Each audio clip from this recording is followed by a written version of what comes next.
vous révèle ce matin, je le rappelle, plus de 30 000 patrons ont perdu leur travail sur le premier semestre, c'est-à-dire sur les 6 premiers mois de 2025. Ça correspond à une progression de 4,3%. On est d'accord, Thierry Millon, ce chiffre est énorme. Bonjour, effectivement, le chiffre est énorme. Il était de toute manière un peu attendu, malheureusement.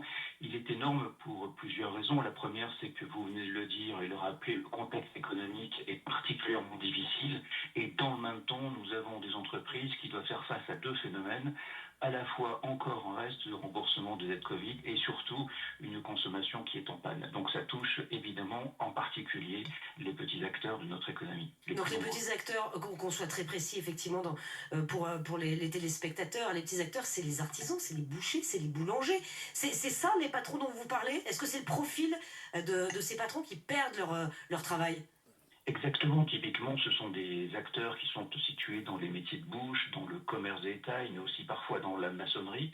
Des entreprises qui sont à la tête de moins de 3 salariés, parfois 5, mais on est, vous voyez, vraiment sur un profil de petits acteurs. Ça ne veut pas dire qu'il n'y a pas non plus des structures de plus grande taille qui sont sous tension. Il y a notamment des entreprises qui sont qui ressemblent davantage à des PME qu'on va retrouver dans le secteur des services et dans le secteur de l'industrie.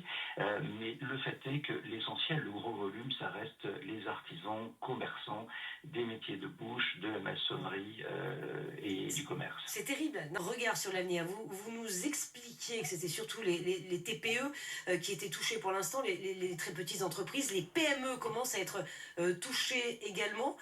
Comment vous voyez les 6 prochains mois? Alors, parmi les petites entreprises, parce que les PME, j'ai parlé de l'industrie et des services, mais nous avons aussi des acteurs du quotidien qu'on connaît davantage, qu'on croise, c'est notamment des restaurants. Vous avez des restaurants d'une quinzaine de salariés. Hein. Donc c'est vraiment une profession de la restauration qui est par ailleurs très en difficulté. Il y a eu des tensions très fortes sur, par exemple, les coiffeurs, les instituts de beauté. Alors ça va aujourd'hui moins mal, mais on n'est pas encore, loin s'en faut, dans une situation rétablie.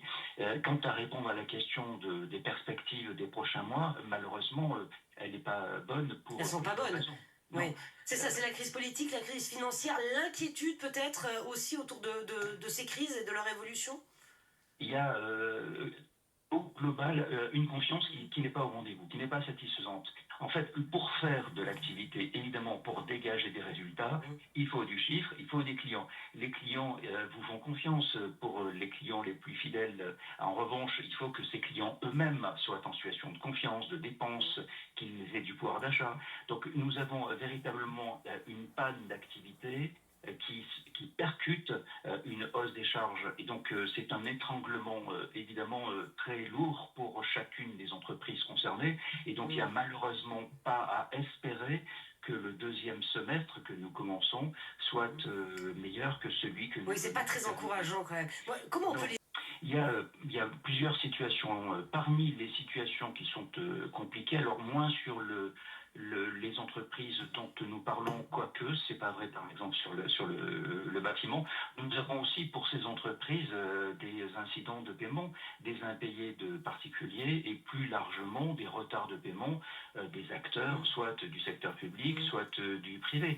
Donc il faut évidemment que chacun de ces acteurs remette à son tour de l'argent au pot pour que la fluidité des affaires reparte. C'est pas qu'une question de Covid, c'est pas qu'une question de politique, c'est une collectivité qui aujourd'hui est enrayée. Donc il faut naturellement que les affaires reprennent et je vois mal comment les affaires peuvent reprendre si la confiance n'est pas au rendez-vous. Si la confiance n'est pas au rendez-vous, vous ne dépensez pas, vous épargnez. Si vous avez là encore... Donc ça dépend du gouvernement. Mais nous,